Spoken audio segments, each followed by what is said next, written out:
में न्यायिक जांच आयोग ने आज दर्जन भर से ज्यादा लोगों के बयान दर्ज किए हैं और जांच आयोग को भगदड़ कांड के कई वीडियो भी मिले हैं।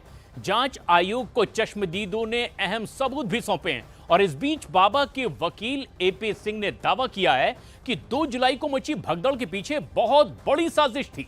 सत्संग में कुछ उपद्रवियों ने बेहोशी वाला स्प्रे छिड़क करके भगदड़ मचाई थी। हालांकि बाबा के वकील एपी सिंह के दावे को सत्संग में मौजूद एक महिला ने सरासर झूठा करार दिया है। वहीं बाबा के साथ 10 साल तक पुलिस की नौकरी करने वाले एक राजदार ने बाबा से जुड़े हैरान कर देने वाले कई राज फाश किए हैं। स्पेशल रिपोर्ट में देखिए बाबा के राजदार ने कैसे सारा पाखंड तार तार कर दिया।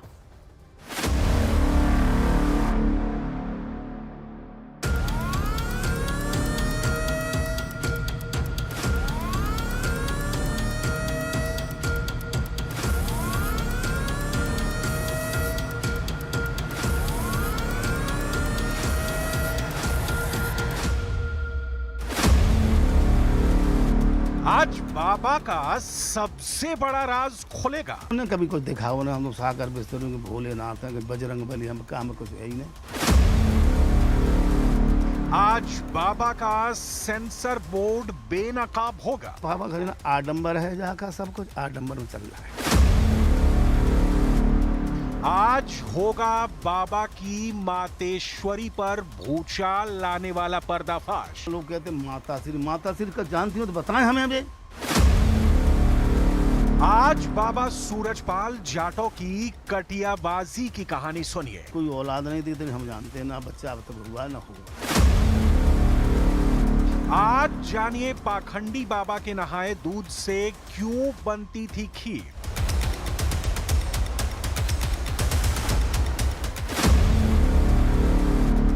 आज पता चलेगा बाबा सूरजपाल ने 2 दिन तक क्यों रखी सड़ी लाश।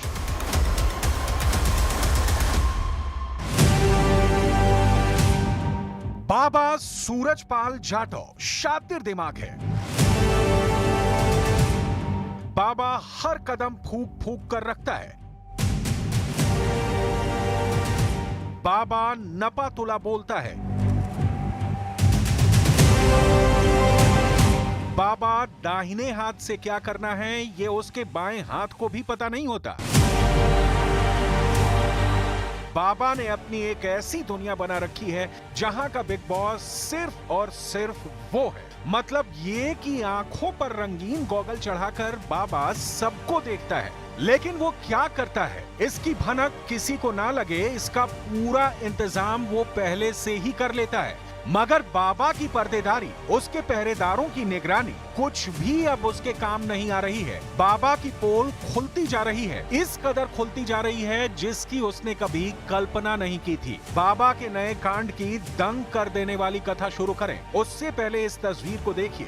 ये बाबा के आश्रम की इनसाइड सत्संग की तस्वीर बताई जाती है, जहां बाबा अपने असल अवतार में है। यहाँ बाबा के आसपास सिर्फ महिलाएं हैं। बाबा झूले पर विराजमान है। बाबा की वेशभूषा और रंगीन चश्मा भी बरकरार है। बाबा को पाखंडी मानने वाले लोगों का दावा है कि इसी तरह झूले पर बैठकर महिला भक्तों पर वो डोरे डालता था। बाबा के लेडीज स्पेशल सत्संग में किसी भी पुरुष भक्त की एंट्री की मनाही थी। ऐसे सत्संग की एक भी तस्वीर पब्लिक डोमेन में ना जाए, इसके लिए बाबा ने बाकायदा सेंसर बोर्ड बना रखा था। इस सेंसर बोर्ड की डिटेल आगे दिखाएंगे।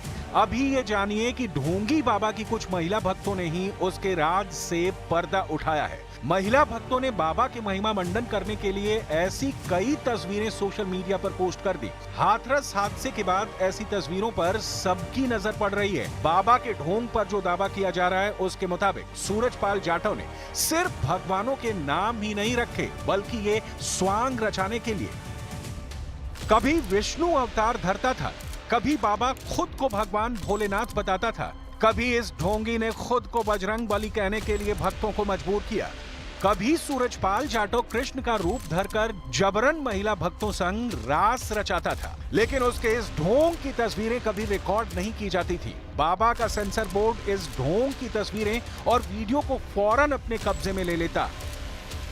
मगर बाबा भगदड़ कांड के बाद से कुख्यात हो गया। बाबा की एक एक तस्वीर की स्कैनिंग शुरू हो गई, जिससे बाबा का पाखंड तार तार हो रहा है। बाबा के पूर्व सेवादार, उसके बिदके हुए भक्त और बाबा के पाखंड से पीड़ित लोग जो कहानियां सुना रहे हैं, उससे तो ये बाबा बहुत बड़ा बंडलबाज साबित होता दिख रहा है। लेकिन बाबा के साथ जिन्होंने लंबा वक्त गुजारा है, जिन्होंने उसे पुलिस की नौकरी से लेकर बाबा बनने तक जाना है, अगर वो कुछ बात कहते हैं तो उस बात को नजरअंदाज नहीं किया जा सकता। तो चलिए मिलते हैं बाबा के उस राजदार से, सुनते हैं वो बातें जो बाबा की पोल खोलने के लिए बेहद जरूरी है। ये है नाजर सिंह।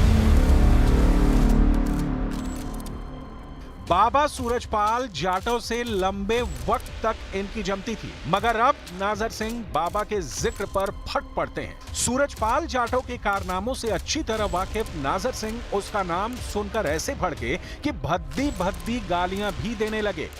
तब उस में कुछ नहीं, तो बाबा बाबा जी अच्छा, बिल्कुल तो वैसे ही न्यूट्रल हमारी तरह।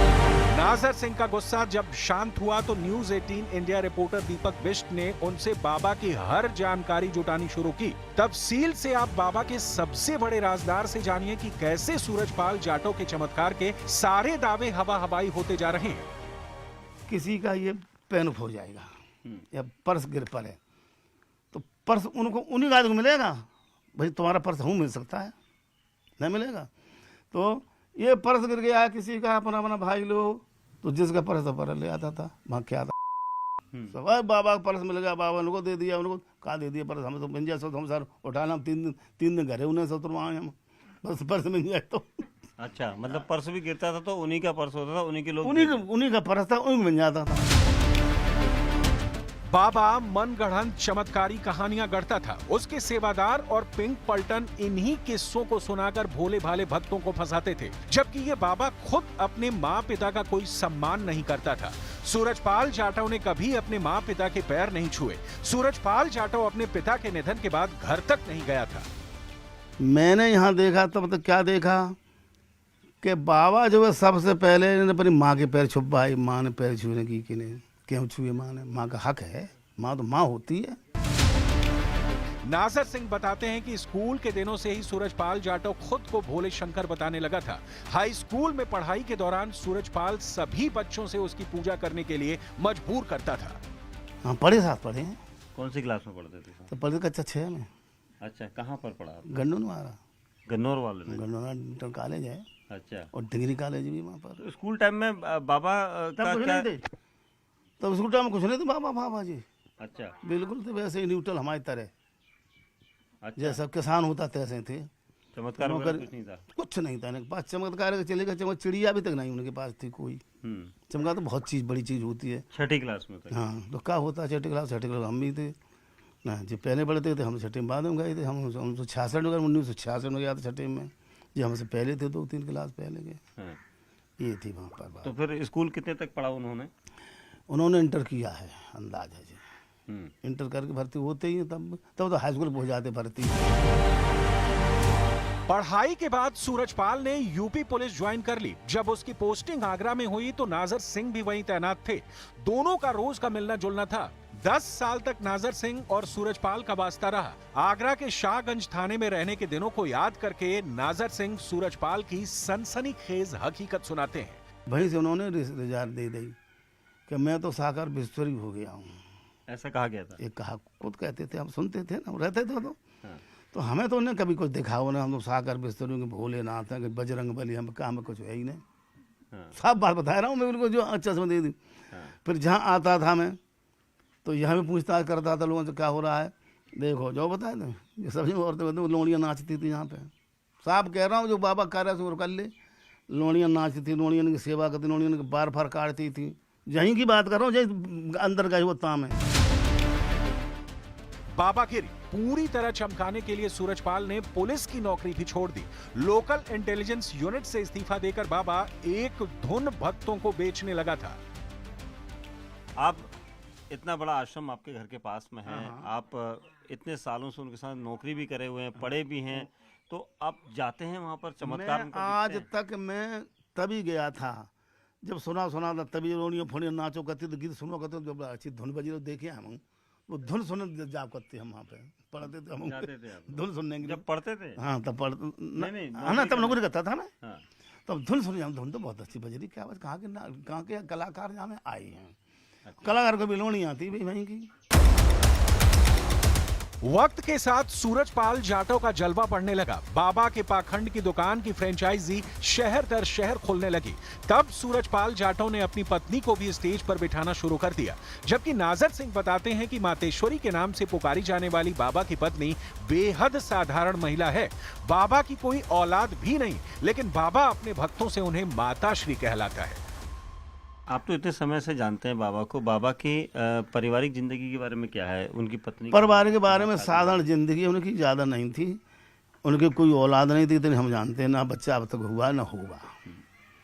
बाबा लोग कहते माताश्री का जानती हो तो बताएं हमें, अभी तुम क्या जानती हो? कौन है माताश्री?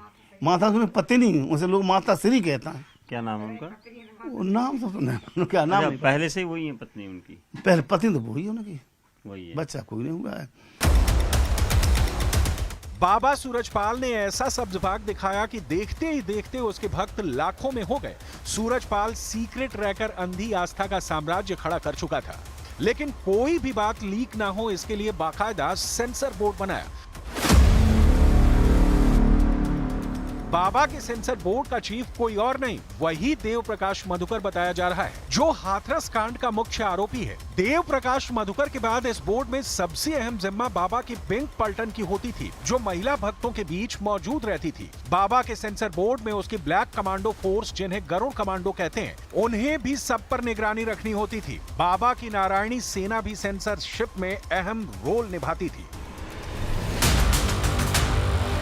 बाबा आश्रम की चारदीवारी के भीतर क्या करता था, इसका पता किसी को ना लगे, इसके पुख्ता बंदोबस्त किए गए थे, लेकिन बाबा की तमाम कोशिशें बेकार साबित हो रही हैं। सूरजपाल जाटव की धाक जब जम गई थी, तब उसने सरकारी खजाने को भी जमकर चूना लगाया। आरोप लग रहे हैं कि बाबा के ज्यादातर आश्रम में बिजली चोरी करके इस्तेमाल की जाती है। राजस्थान के दौसा आश्रम में बाबा के कटियाबाज सेवादार चोरी से बिजली का इस्तेमाल करते पकड़े गए थे। तब बाबा के आश्रम का कनेक्शन भी काट दिया गया था। इसके बाद भी बाबा के सेवादारों ने बिजली चोरी करनी बंद नहीं की थी। दौसा आश्रम के आसपास की जमीन पर अवैध कब्जा करने के भी आरोप बाबा और उसके आश्रम पर लग चुके हैं। इतना सब होने के बाद भी बाबा को बचाने की कोशिशें जारी हैं। बाबा के वकील एपी सिंह हाथरस भगदड़ कांड में नई साजिश के दावे के साथ फिर से मैदान में उतर आए हैं। एपी सिंह का ये दावा बेहद सनसनीखेज और हैरत अंगेज है। सर क्या कहना चाहेंगे, क्या आप बड़ा दावा आप कर रहे हैं ये बहुत इस घटना को लेकर?